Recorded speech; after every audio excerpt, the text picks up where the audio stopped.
Today we have with us the founder and CEO of Segmind, Rohit Ramesh. Excited to be here with you. Can you help our audience understand a little bit where does Segmind stand in that ecosystem? Are you building on some of the existing models in terms of the intricacies of image, video, and audio Gen AI? We've taken most of the image-based models that are available out there, mostly in text-to-image and image-to-image buckets, and given them as APIs to developers to create their own applications. This is really powerful, right? The AI-generated video content, especially the ability to kind of dub someone speaking something, and its implications, especially at some high-risk areas like political speeches or some of these things, can be very, very scary. We thought, hey, people could just take a meme, GIF meme, and then swap out your friend's face and create funny memes. But we saw a lot of NSFW use cases. What are some of the things that need to come together if they need to be used at scale or org-wide and some of these things, right? So what is the things for scaling these solutions?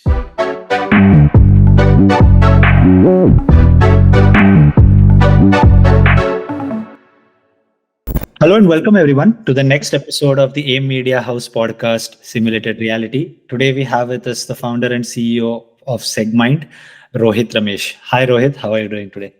Hi Kashyap, I'm doing good. Excited to be here with you. Yeah, thank you so much for joining. And I've been studying about your company for the past 2 weeks, and I think there is some remarkable work that you're doing, especially in the world of Gen AI, from everything that is apart from text. And I've spoken with a lot of companies who are trying to build chatbots and co-pilots, but it will be interesting to learn a little bit more about what does it take to build a Gen AI world for images, videos, and audios. Right. To start off with, can you tell me a little bit about some of the latest advancements that have supported this, which are unique to these data formats apart from languages? Yeah. Sure. Generally, the whole generative AI, chatter is about LLMs, but there's a lot happening, below the surface on the imaging side. Imaging is more challenging. There's the dimensionality to image data is much more than LLMs, and if you add the time component for videos, it's even more complex. So the updates or the new breakthroughs that are coming are in two buckets. One is in the open source field, where we're getting better visibility into different architectures, what's working well for what. And there's a lot of breakthroughs happening behind the curtains. For example, Sora being one of the prime example of that. There's a recent video model by Luma AI, if I'm not wrong, called Dream Studio or something like that. And they're also kind of breaking through the whole video generation, 5 to 10 seconds video generation problem with different architectures, most probably behind which we are not aware of. And that's happening one on the video side. And then you've seen Stable Diffusion 3, which is a multimodal, hybrid model, which uses both transformers and diffusion modules to generate better images. So a lot of activity happening. It's hard to sum it up, in a small, couple of paragraphs or couple of sentences. But having said that, I think we have seen like the fidelity and the speed of generations, 10x over the last 1 year. So I remember seeing SD 1.5 and the older tools that generated videos versus the tools that generate video today are highly realistic, much faster to generate. And I think we're getting to a state where the fidelity is no longer a problem. I think one problem that still remains, and that's something that we're solving at Segment as well, is control over the creation. So instead of it being generally a slot machine based module where you say, hey, generate this, and it generates like something that's coming out of a random black box. People are working towards having more control, like take this video, edit this aspect of the video, which could be the background, the objects, so on and so forth. So a lot of updates, both architecturally and in the way people are using this for different applications. Yeah, I think so in terms of the advancement, some of the things that you mentioned were some of the other companies or models that are coming up, right? Before we dive into the conversation, just to set the context, Can you help our audience understand a little bit where does Segmind stand in that ecosystem, right? And where does it play in terms of that entire tech stack which is there? Are you building on some of the existing models? Are you building your own model? Right. So probably that will help us have a more deeper conversation in terms of the intricacies of image, video, and audio Gen AI. Sure.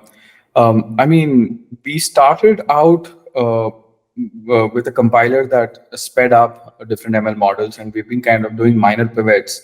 But we have not created a foundational model, but we've used existing foundational models and made them either faster or better in some aspect. So that being said, our final layer on top, which people interact with, are APIs. So what we've done is we've taken most of the image based models that are available out there, mostly in text to image and image to image buckets, and given them as APIs to developers to create their own applications. So we've seen applications in fashion, gaming, marketing, and a few other use cases kind of use our APIs to develop their own solutions. Of late, we've also been adding a lot of LLMs because what we realized from our users is using image models in isolation is it gets pretty hard to get what output you're looking for, and the input to most of these models is a text prompt, and that text prompt usually needs some kind of manipulation before you send it to the image model, and hence we've added LLMs as well.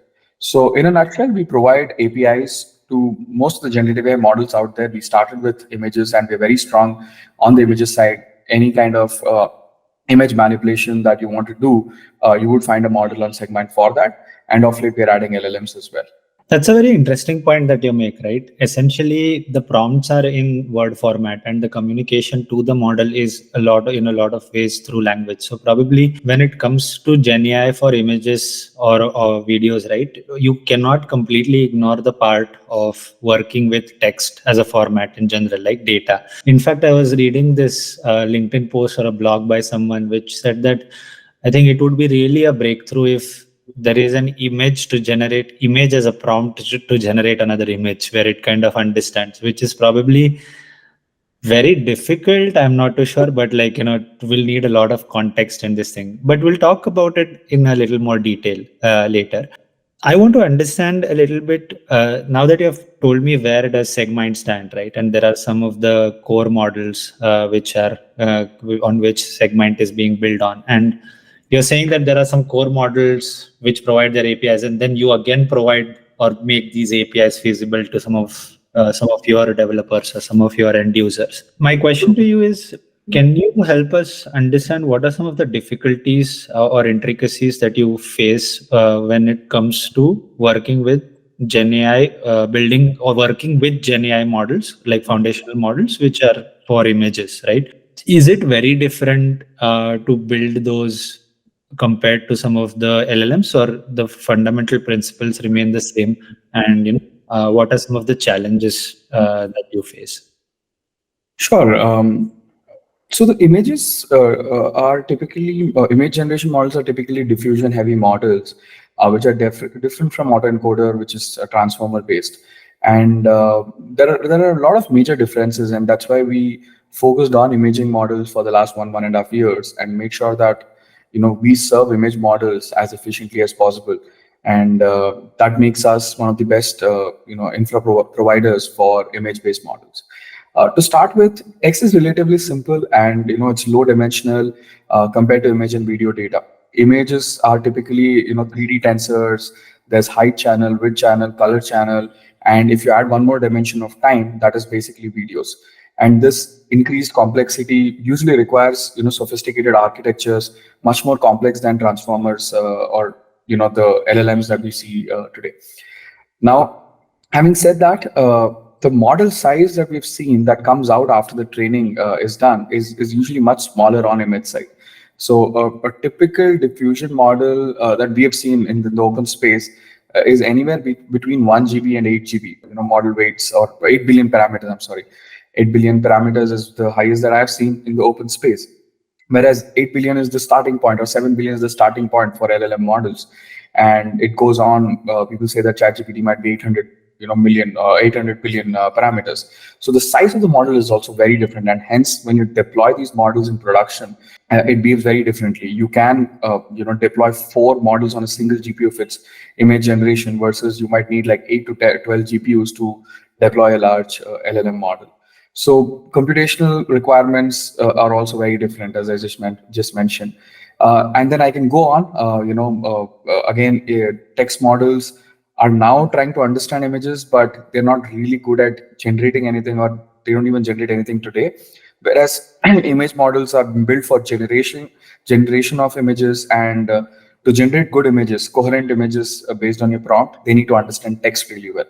So I'm seeing a trend where image models are becoming more multimodal by themselves, where they're improving the LLM aspects or the text understanding aspects of these models to get better image at the end of the day.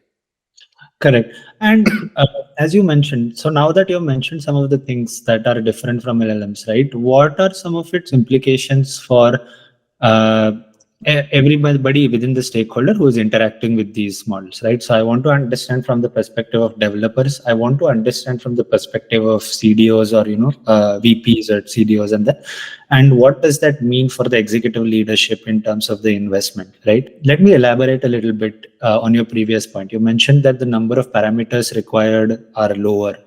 So probably the computation also required is lower. Is that the case? And considering all these things that you mentioned, what are some of the things that all these three stakeholders need to kind of consider when working with Gen AI for images, audios, and videos? Although the model has lower parameters, the data complexity, brings both of the complexity or the computational requirement for training almost at par.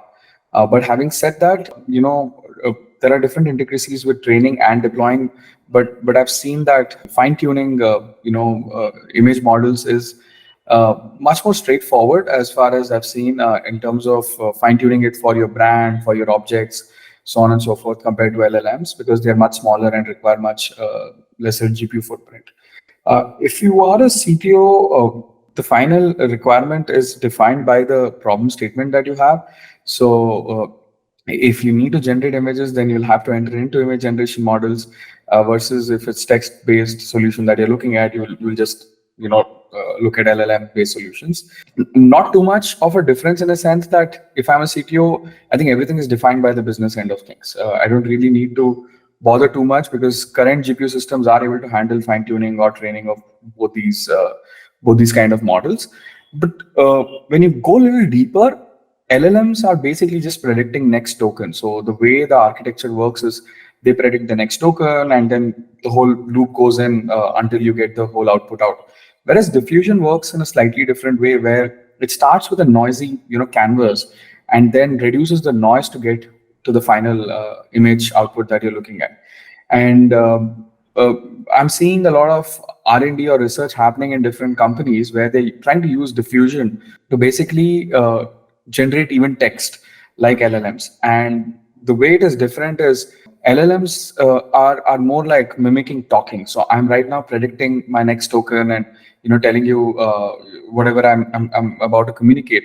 Whereas on a diffusion side, since you start with a noisy image, and then you basically generate, let's say, high frequency, low frequency, aspects of the image, then mid frequencies, then high frequencies, and then the final output comes out.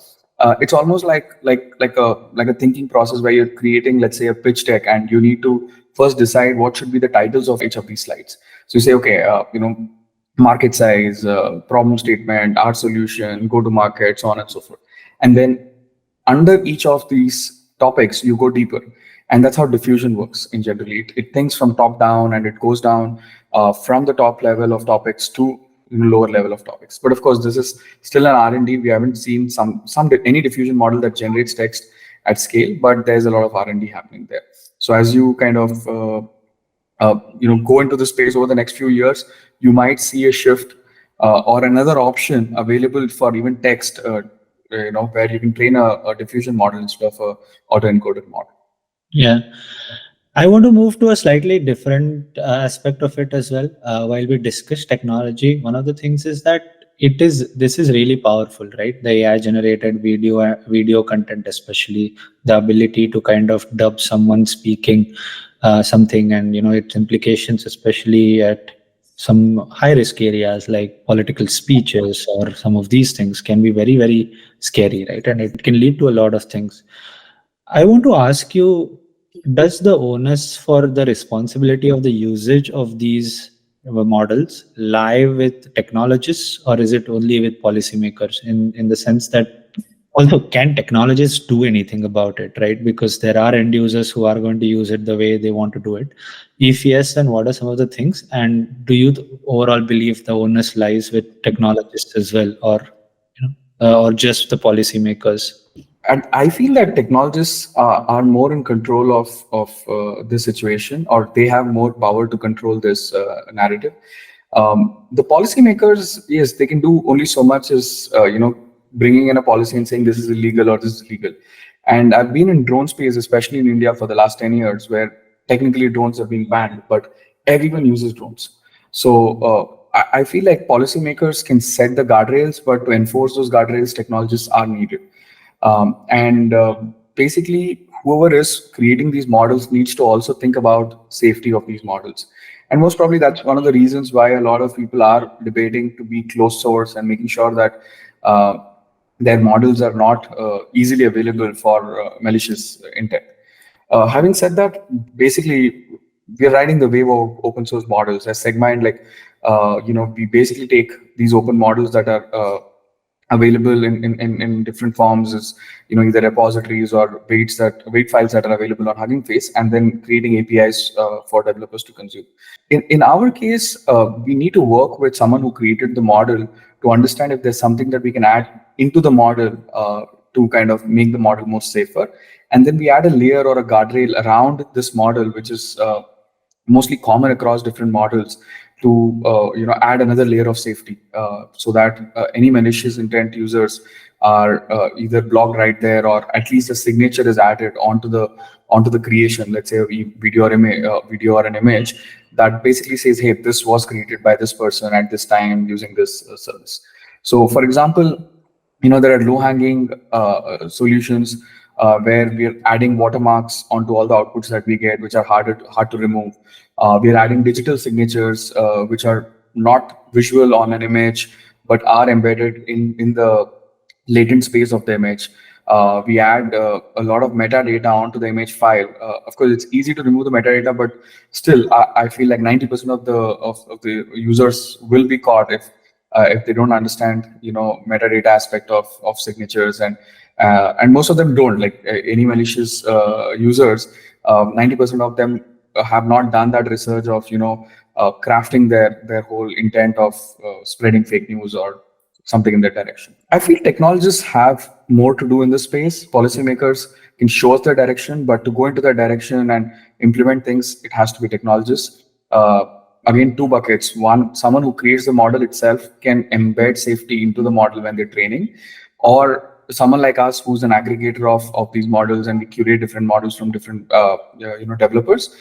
We have a guardrail system to make sure that we protect the community by whatever means we can. A good anecdotal story is we had introduced face swap, a GIF face swap a year back, and this model, you could just take any face, take a GIF, and then it would swap. And we thought, hey, people could just take a meme, GIF meme, and then swap out your friend's face and create funny memes. But we saw a lot of NSFW use cases, and the first thing we did is we stopped the playground page, where it's a simple GUI to kind of do this whole process. And we created like a onboarding process where they would submit why do they want to use this model, and only when we kind of validate that this is for a legitimate use case, we would open that API for them. So I think the ball lies in technologists' court more than policymakers. Yeah, I think one of the things that I'm observing is the guardrails that are being set by the technologists and Segmind lie in different stages. One is within the technology itself, right? Like ability to kind of allowing them the ability to kind of be do something with it which can be malicious or this thing, right? Then secondly, it is in terms of preventing the, once the technology is built, preventing the access itself, right? So the kind of bar access. And then probably after it's done, then there could be repercussions because you are able to track. So I think there are various checkpoints where the malicious intent could be stopped. Obviously, it's not always going to be the case where you are going to be 100%, going to be able to stop this, but it's an interesting perspective that, and I like the idea that you believe that the technology, the onus lies heavily on technologists as well. The other question that I have is, I think, especially with regards to, so let me go back with regards to how data analytics space evolved and how I observed it, right? When data analytics was a thing, analytics models were, so BI dashboarding, reporting was a lot of things. When it became, then people started doing advanced analytics, machine learning models, but still all of these forecasting models, all of them were, in silos.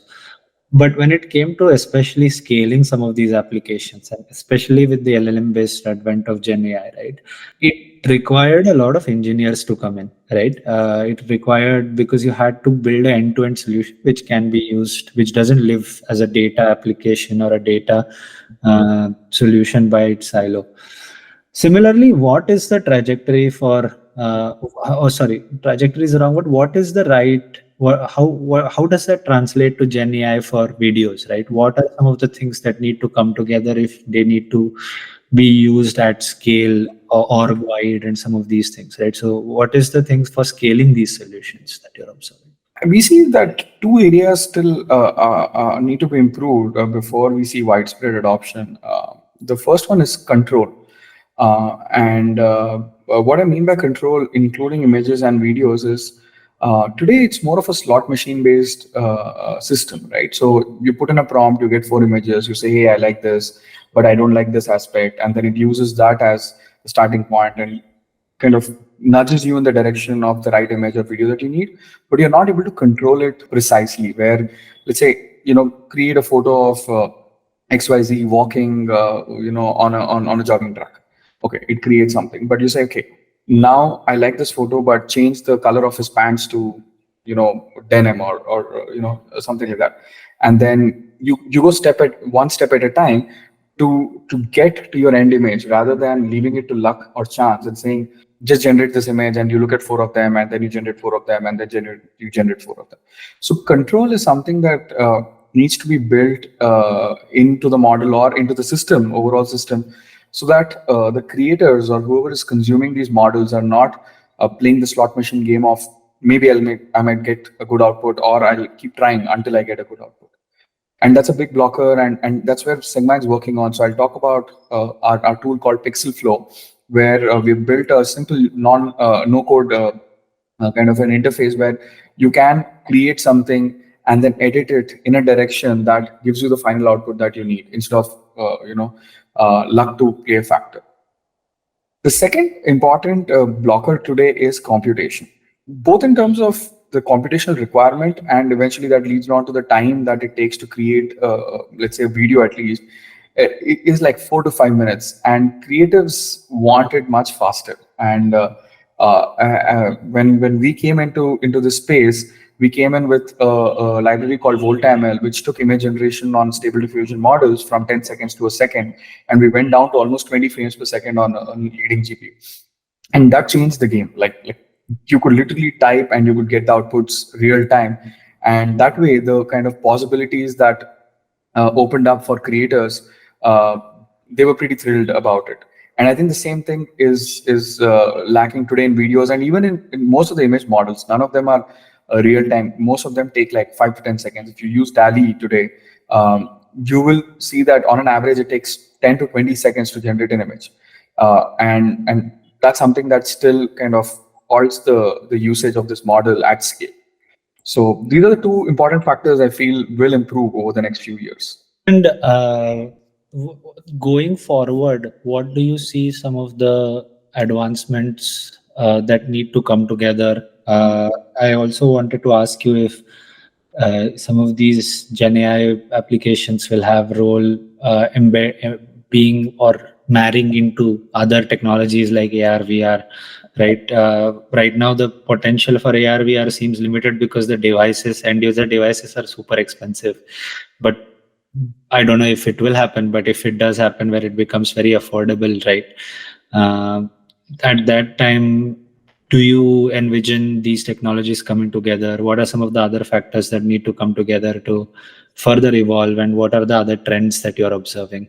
I mean, eventually, I'm sure generative AI will make its way into AR VR. But I think they're both two different kind of new gen technologies and trying to evolve on their own.